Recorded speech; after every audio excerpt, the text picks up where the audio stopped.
एक था धर्मा, एक था कर्मा। दो भाई थे। कितने भाई?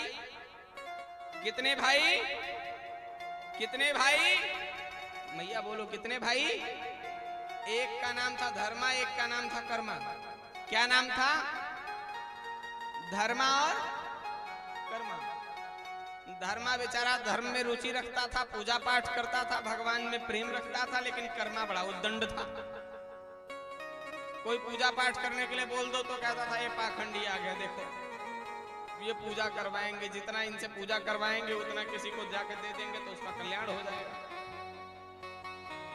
वो चोरी करने को भी कर्म मानता था। कहता था बिना कर्म के चोरी थोड़ी होती है, चोरी करने में भी कर्म लगता है, मेहनत लगती है, कर्म से चोरी होती है। चोरी करने को भी वह कर्म मानता था। संत महात्माओं को गाली देता था, धर्म की निंदा करता था, संत महात्माओं का अपमान करता था, धर्म का अनादर करता था कर्मा। गांव में संतों की टोली आई, संत महात्मा पहुंचे। जब संत महात्मा पहुंचे तो धर्मा के मन में इच्छा जागृत हुई, मेरे घर में आते प्रसाद पाते, मुझे मेरे घर पे प्रसाद पाते तो मेरा कितना भाग्य जागृत होता कि संत आए हैं मेरे घर पे प्रसाद पा रहे हैं, ब्राह्मण आए हैं मेरे घर पे भोजन पा रहे हैं, कितना बड़ा भाग्य है। धर्मा के आप संतों से निवेदन किया, महाराज हमारे घर का चल प्रसाद पाते। संतों ने कहा भंडारी भेजता हूँ, जाओ चकाचक मालपुआ बनवाओ, आकर के खाते हैं, क्या दिक्कत है? क्या महाराज दिक्कत इतने है कि हमारा भाई जो है खाने नहीं देगा, आप लोगों के खाने के साथ में गाली भी देगा। खाना तो मिलेगा ही लेकिन खाने के साथ में गाली भी मिलेगा। बारात में आने वाला प्रत्येक बाराती जानता है कि भाई लोग आंगन में बैठाएंगे तो केवल भोजन नहीं देंगे, भोजन के साथ में गाली भी देंगे। हा? तो महात्माओं ने कहा कोई बात नहीं, जब उसका भोजन करेंगे तो उसका गाली भी खा लेंगे। भोजन तो खाएंगे ही, गाली भी खा लेंगे, चलो इसी बहाने गाली भी खाने का अवसर मिलेगा। नित्य निरंतर हम लोग सत्संग खाते हैं, अभिवादन खाते हैं, आज गाली खाने की का अवसर मिला है तो भी खा लेते हैं, क्या दिक्कत है? संतों का भंडारी गया, बढ़िया पकवान बनाया, सुंदर मालपुआ बनाया, हलवा बनाया, पनीर बनाया, सुंदर सुंदर पूड़ी बनाया, खूब बढ़िया सब्जी बनाया, घी का तड़का लगाया दाल में। महात्मा लोग पधारे, भोजन करना प्रारंभ किया। उधर कर्मा जो है घर में घुस करके अंदर से कुंडी लगा लिया कि मान लीजिए कोई महात्मा गुस्सा आ गया, मारने के लिए दौड़े तो अंदर से हमारी कुंडी बंद रहे। अंदर से कुंडी लगा लिया और लगा अंदर से गाली देने महात्माओं के। ये पाखंडी महात्मा दूसरे का खाने के लिए आ जाते हैं, शरीर इतना हिस्ट पुष्ट लेकर के काम नहीं करते हैं, केवल दूसरे का खाते हैं। खा खा करके इतना बड़ा पेट कर लिए हैं, मेरा नहीं है, मैं कम खाता हूं ना इसलिए मेरा कम है। मैं दूसरे का खाता हूं लेकिन कम खाता हूं इसलिए मेरा कम है, मेरा इतना बड़ा नहीं है। बनारस में या वृंदावन में गए हैं? कोई बनारस या वृंदावन गया है? वहां जो पुजारी लोग हैं या जो बड़े बड़े मठाधिपति हैं, महंत हैं,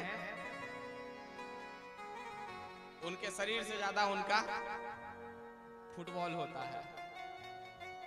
इनका फुटबॉल की तरह पेट फूला रहता है। ये पाखंडी हैं, केवल दूसरे का खा खा करके पेट फुलाए रहते हैं, अंदर से खूब गाली दे रहा है। महात्माओं ने कहा कोई बात नहीं, खाते चलो, गाली ही तो दे रहा है, कौन सी चिपक रही है, खाते चलो। सब महात्माओं ने बढ़िया बड़े मन से आंख बंद बंद करके खाया, कान में रुआ डाल डाल करके खाया। जिनको बर्दाश्त नहीं हुआ वो कान में रुआ डाल दिए कि सुनाई ही नहीं देगा तो गाली लगेगी ही नहीं। लेकिन उनमें से जो बड़े महंत जी थे, सबको भेज करके अंतिम में धर्मा से बोले कि अब अपने भाई को बुलाओ। महाराज बड़ा पापी है, आएगा नहीं, बहुत बड़ा दुष्ट है, आएगा नहीं। महात्मा ने कहा जाके कह दो कि सब चले गए हैं, बस तुम आओ, किसी तरह से खुलवाओ दरवाजा से। धर्मा ने दरवाजा खटखटाया, अरे कर्मा बाहर निकल। मैं इन पापी महात्माओं का मुंह नहीं देखूंगा। मैं इतने मेहनत से कमा करके लाया हूँ, इतने मेहनत से चोरी करता हूँ, इतने मेहनत से लूटता हूँ, इतना मेहनत से लाता हूँ कहीं से, और तू बड़ा धर्मा बना हुआ है, बड़ा धर्मात्मा बना हुआ है, मेरी मेहनत का लाया हुआ कमा कमा करके इन दुष्ट महात्माओं को खिला खिला करके इनका पेट बड़ा कर रहा है। मैं बाहर कदापि नहीं निकलूंगा, इनका मुंह नहीं देखना चाहता हूँ। महात्मा जी ने इशारा किया, कह दो चले गए। धर्मा ने कहा चले गए, सब बाहर निकल जाओ। दरवाजा खोला, दरवाजे के बाहर निकला महंत जी, मोटा कट्टा हट्टा कट्टा शरीर लिए, उसको ऐसे हाथ पकड़े और उठा करके धोबी पछाड़ दे मारे, पटक करके उसकी पीठ पर हाथ मोड़ करके चढ़ गए। अरे बाबा क्या चाहिए, क्यों मेरे देह पर चढ़े हो? तूने बहुत गाली दिया है, बहुत बड़ा पापी है तू, कर्म को ही भगवान मानता है ना। चल एक काम कर, आज तो भगवान का एक बार नाम बोल।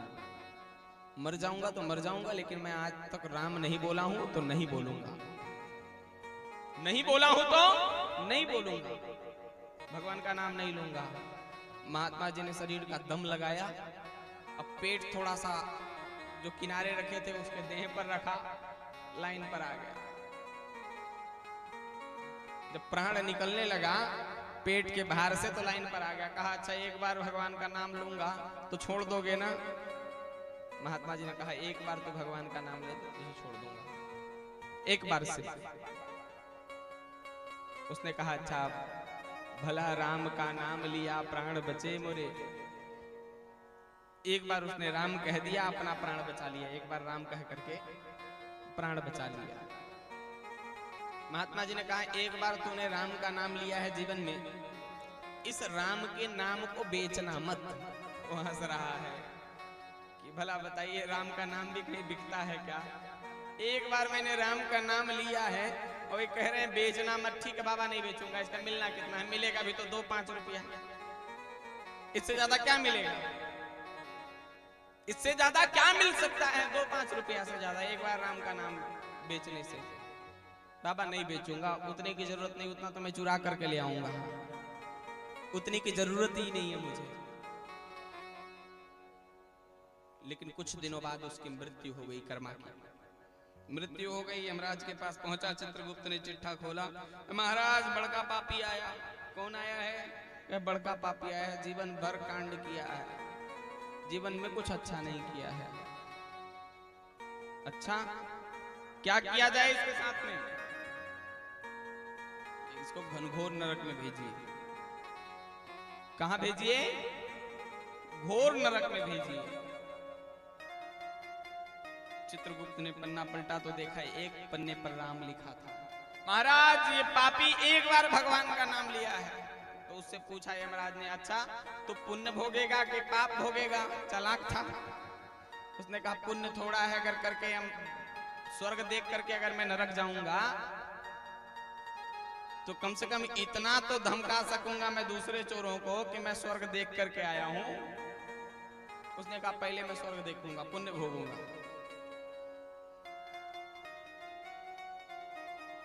चित्रगुप्त किताब निकालो कि एक बार राम का नाम लेने के बाद में कौन सा फल मिलता है। चित्रगुप्त किताब निकाले, 1 लाख नाम का वर्णन है, 1000 नाम का वर्णन है, 10,000 नाम का वर्णन है, 1 करोड़ नाम का वर्णन है, लेकिन एक बार राम जो इसने बोला है उसके नाम का वर्णन ही नहीं। उलट पुलट करके देखें महाराज, एक बार राम के नाम का तो फल ही नहीं है इसमें। किसने लिखा है? जिसने लिखा है उसकी गलती है ना। ब्रह्मा जी के पास चलो, ब्रह्मा जी लिखने वाले ब्रह्मा जी, महाराज एक ऐसा किताब लिखा है आपने, इसने एक बार जीवन में राम का नाम लिया है, इसके एक बार राम के नाम का क्या फल होगा? ब्रह्मा जी ने कहा यार ड्यूटी मिली थी, मुझे लिखना था, मैंने लिख दिया। उस प्रपंच में मैं थोड़ी पढ़ता हूं, मैं उस प्रपंच में नहीं पढ़ता हूं और अभी भी नहीं पढ़ना चाहता हूं। मेरी ड्यूटी खत्म, अब तो मैं भाग्य लिखने में लगा हूं। कितने दिन तक ये मैं राम के नाम का फल लिखता रहूंगा? मुझे लोगों का भाग्य लिखना है, मुझे डिस्टर्ब मत करो, आगे बढ़ो। हाँ एक उपाय बता दे रहा हूं कि जो दिन भर राम का नाम लेता है वो कौन है? दिन भर राम का नाम लेने वाला कौन है बताइए? कोई जानता है जो दिन भर राम राम राम राम राम करता हो? कौन करता है? कौन? हनुमान जी किसके अवतार हैं? हनुमान जी से भी अधिक कोई राम राम यदि करता हो कौन है? हनुमान जी से अधिक राम राम जो करता है वो कौन है? शंकर जी। कौन है? राम नाम जप करत विशाला। नित्य निरंतर राम नाम जप करते हैं शंकर जी, हनुमान जी से अधिक। हनुमान जी से अधिक राम का नाम जप करने वाले शंकर जी हैं। शंकर जी के पास में जाइए, वो बता देंगे आपको कि एक राम का फल क्या है। चित्रगुप्त, यमराज, कर्मा, ब्रह्मा जी पहुंचे शंकर जी के पास में, दंडवत किया। महाराज आप दिन भर राम राम करते रहते हो, इस पापी ने एक बार राम का नाम लिया है और कहता है पुण्य भोगूंगा, इसको एक राम का क्या पुण्य दूं बताइए, आप क्या फल दूं? शंकर जी ने कहा आज तक मैंने केवल राम नाम को जपा है, राम नाम का पुण्य फल प्राप्त करने की चिंता नहीं की है। कर्मण्येवाधिकारस्ते मा फलेषु कदाचन। कर्म करो, फल की चिंता मत करो। माम कर्म फल हेतुर्भूत्वा, तुम्हें तुम्हारे कर्म का फल प्राप्त हो जाएगा। कर्म प्रधान विश्वर चिराखा, जो जस करहि सो तसु फल चाखा। जो जैसा करेगा वैसा फल उसको प्राप्त हो जाएगा। शंकर जी ने कहा मैं तो कर्म करता रहता हूँ, दिन भर राम राम करता रहता हूँ, दिन भर मेरी माला चलती रहती है राम राम राम राम राम राम राम। अब मैंने फल की चिंता नहीं किया, फल जब मिलना होता है तो मिल जाता है, नहीं मिलना होता है तो नहीं मिलता है, मुझे फल की चिंता नहीं है। कहे तब कौन बताएगा इस फल को? जिनका नाम वही बताएंगे। चलिए उनके पास। बैकुंठ गए। बैकुंठ गए तो बैकुंठ जाते ही शेषनाग सबको दौड़ा लिए। बैकुंठ जैसे ही ये लोग पहुंचे तो शेषनाग दौड़ा लिए, सब भागे। ब्रह्मा भागे, महेश भागे, यम भागे, चित्रगुप्त भागे, लेकिन ये खंबा पकड़ के खंबे पे चढ़ गया। बैकुंठ आके कोई वापस जाता है क्या? अब बैकुंठ में सांप काटे तो कोई मरता है क्या? ये खंबा पकड़ के ऊपर चढ़ गया।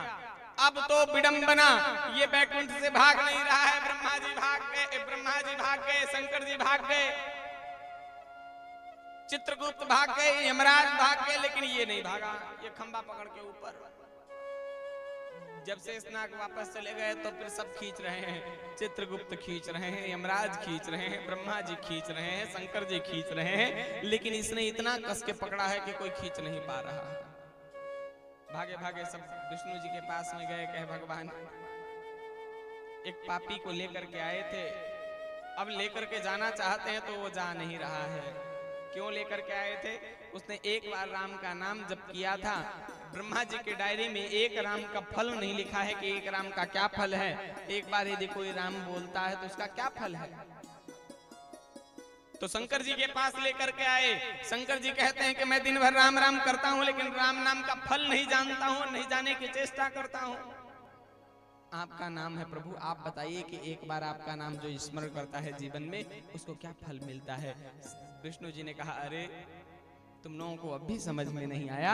एक राम का फल यह है कि एक राम के फल ने त्रिलोकपति ब्रह्मा के दर्शन करा दिए। एक राम की अभिव्यक्ति ने जगत पालक जगत संहारक भगवान शंकर के दर्शन करा दिए। एक राम का प्रभाव ऐसा है कि नरक से ले आकर के बैकुंठ में पटक दिया। अभी एक राम का तुम प्रभाव पूछते हो।